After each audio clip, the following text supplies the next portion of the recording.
Hello everyone, कैसे हैं आप सभी? आशा करती हूँ आप सभी। मैं रितु आप सभी लेकर आ गई हूँ करंट अफेयर्स क्लास। तो आइए स्टार्ट करते हैं हम आज की अपनी क्लास। और आज का फर्स्ट क्वेश्चन है आप सभी के सामने। भारत का पहला स्वदेशी सरकारी वित्त पोषित एआई आधारित multi modal large language model या एलएलएम का नाम क्या है? इंडिया जीपीटी, भारत बुद्धि, भारत जैन या फिर हिंदी एआई? ये है आपका भारत जैन। इसे लॉन्च किया है केंद्रीय मंत्री डॉक्टर जितेंद्र सिंह ने। और ये भारतीय भाषाओं के लिए बनाया गया है या विकसित किया गया है। क्या उद्देश्य है इसे बनाने का? भारतीय भाषाई समुदायों को एआई तकनीक के लाभ उपलब्ध कराए जा सके, इसलिए ये बनाया गया है। भारत जैन मिशन के तहत विकसित ये एलएलएम टेक्स्ट, स्पीच और इमेज जैसे मल्टीमीडिया डेटा को भी समझ सकेगा और उन्हें ओपन या बनाने की क्षमता भी ये रखता है। नेक्स्ट है आपका स्प्री 2025 योजना किस संस्था द्वारा शुरू की गई है? कर्मचारी भविष्य निधि संगठन, श्रम मंत्रालय, कर्मचारी राज्य बीमा निगम या फिर नीति आयोग के द्वारा? ये शुरू की गई है आपकी ईएसआईसी के द्वारा। कर्मचारी राज्य बीमा निगम ईएसआईसी ने स्प्री 2025 योजना की शुरुआत की है। क्या उद्देश्य है इसे करने का? नियोक्ताओं और कर्मचारियों के लिए पंजीकरण प्रक्रिया को सरल और डिजिटल बनाना, ये इसका मुख्य उद्देश्य है इसे शुरू करने का। अब स्प्री 2025 है क्या? तो स्प्री है आपका scheme for promotion of registration of employers and employees, जिसे आप हिंदी में नियोक्ता और कर्मचारियों के लिए पंजीकरण प्रक्रिया भी कहते हैं। ईएसआई की 196वीं बैठक में शिमला में इसे मंजूरी दी गई और ये 1 जुलाई से 31 दिसंबर 2025 तक लागू होने वाली है। नेक्स्ट है आपका हाल ही में किस देश ने अफगानिस्तान में नियुक्त तालिबान के नए राजदूत के परिचय पत्र को स्वीकार किया है? चीन, रूस, तुर्की या फिर ईरान? तो ये है आपका रूस ने हाल ही में अफगानिस्तान में तालिबान के शासन के अंतर्गत नियुक्त राजदूत के परिचय पत्र स्वीकार कर तालिबान को औपचारिक राजनयिक मान्यता देने की दिशा में एक ऐतिहासिक कदम उठाया है। इसके साथ ही रूस तालिबान शासन को आधिकारिक मान्यता देने वाला पहला देश भी बन गया है। बाकी सभी देशों ने इसे देश की मान्यता देने के लिए मना कर दिया था, जबकि रूस ने ये कदम उठाया है और ये ऐसा पहला देश बन गया है। नेक्स्ट है आपका खेलो इंडिया जल खेल महोत्सव की घोषणा किस केंद्रीय मंत्री ने की है? अनुराग ठाकुर, मनोहर लाल खट्टर, मनसुख मंडाविया या फिर किरण रिजिजू? तो ये हैं आपके मनसुख मंडाविया।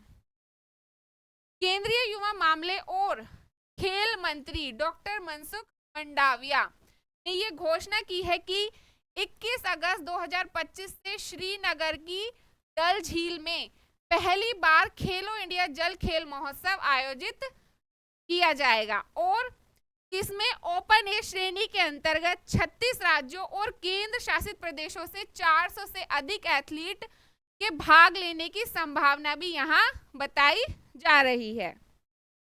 नेक्स्ट है आपका 3x35 पहल किस संगठन द्वारा शुरू की गई है? संयुक्त राष्ट्र विकास कार्यक्रम या फिर विश्व स्वास्थ्य संगठन, विश्व बैंक के द्वारा या फिर यूनिसेफ के द्वारा? तो ये शुरू की गई है आपकी विश्व स्वास्थ्य संगठन या WHO के द्वारा। अब अगर हम यहाँ बात करें UNDP की, तो इसकी स्थापना आपकी की गई थी 1965 में और इसका हेडक्वार्टर है आपका न्यूयॉर्क USA के अंदर। फिर बात करें WHO, तो इसकी स्थापना आपकी की गई 1948 में और इसका जो हेडक्वार्टर है वो है जिनेवा स्विट्जरलैंड के अंदर।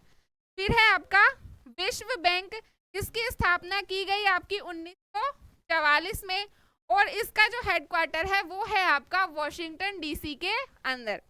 लास्ट है आपका यूनिसेफ, तो इसकी स्थापना हुई 1942 1909 में, और इसका हेडक्वार्टर भी आपका है न्यूयॉर्क यूएसए के अंदर। आगे है विश्व स्वास्थ्य संगठन WHO ने 3x35 नामक एक नई वैश्विक स्वास्थ्य पहल की शुरुआत की है।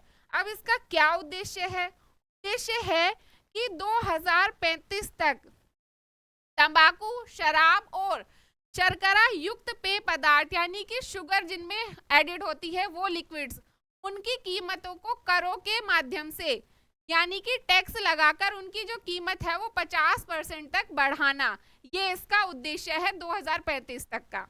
अब इस पहल का जो लक्ष्य है वो है यहाँ गैर संचारी रोगों या NCDs को नियंत्रित करना। कैसे रोग? जैसे हृदय रोग, मधुमेह और कैंसर, ऐसे रोगों को नियंत्रित करना इसका मूल लक्ष्य है। नेक्स्ट है आपका डूरंड कप 2025 की 3 ट्रॉफियों का अनावरण किसने किया? प्रधानमंत्री नरेंद्र मोदी, राष्ट्रपति जगदीप धनखड़, राष्ट्रपति द्रौपदी मुर्मू या फिर खेल मंत्री अनुराग ठाकुर। इसका अनावरण किया है राष्ट्रपति द्रौपदी मुर्मू ने।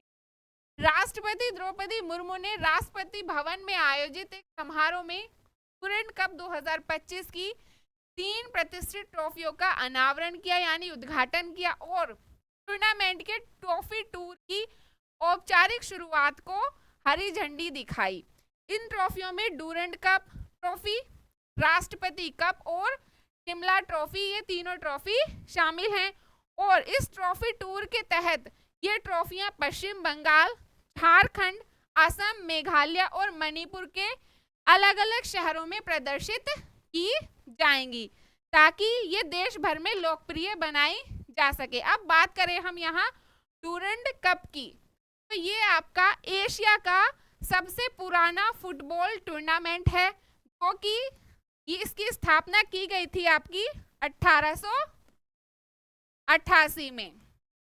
एशिया का सबसे पुराना फुटबॉल टूर्नामेंट है आपका डूरंड कप। नेक्स्ट है आपका हाल ही में किस देश के बैंक को गिफ्ट सिटी की शाखा खोलने की सैद्धांतिक मंजूरी मिली है? अमेरिका, जापान, संयुक्त अरब अमीरात या UAE या फिर सिंगापुर। ये है आपका UAE जिसे ये मंजूरी दी गई है। संयुक्त अरब अमीरात के मशहूर मशरेक बैंक को गुजरात की गिफ्ट सिटी में शाखा खोलने की IFSCA के सैद्धांतिक मंजूरी मिल गई है, जिससे यह गिफ्ट सिटी में प्रवेश करने वाला पहला UAE बैंक बन गया है। अब IFSCA है क्या? इसकी जो स्थापना की गई थी वो IFSCA एक्ट 2019 के अंडर इसकी स्थापना की गई थी 2020 में। ये जो मशरीक बैंक है इसका जो लक्ष्य है वो है 2025 के अंत तक गिफ्ट सिटी में अपनी बैंकिंग संचालन की शुरुआत करने का ये इसका लक्ष्य अपना रखता है कि 2025 के एंड तक ये शुरू कर देगा। नेक्स्ट है आपका विश्व मुक्केबाजी कप 2025 का आयोजन कहाँ हुआ था?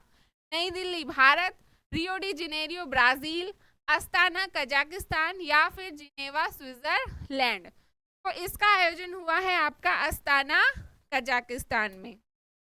भारत ने कजाकिस्तान के अस्ताना में आयोजित विश्व मुक्केबाजी कप 2025 में शानदार प्रदर्शन करते हुए कुल 11 पदक हासिल किए हैं, जिसमें से 3 स्वर्ण, 5 रजत और 3 कांस्य शामिल हैं। और ये 3 स्वर्ण पदक जीतने वाली महिलाएं हैं, जिसमें है नूपुर, साक्षी और जैस्मीन लैम्बोरिया। इन्होंने ये 3 स्वर्ण पदक जीते हैं, क्रमशः किसको हरा के? कजाकिस्तान, अमेरिका और ब्राजील को मुक्केबाजी में हराकर इन्होंने ये स्वर्ण पदक को हासिल किया है। तो ये थे हमारी क्लास के कुछ इम्पोर्टेंट क्वेश्चंस। आज की क्लास को हम रखेंगे यहीं तक। अब आपसे मुलाकात होगी नेक्स्ट वीडियो में। आज के लिए इतना ही, धन्यवाद।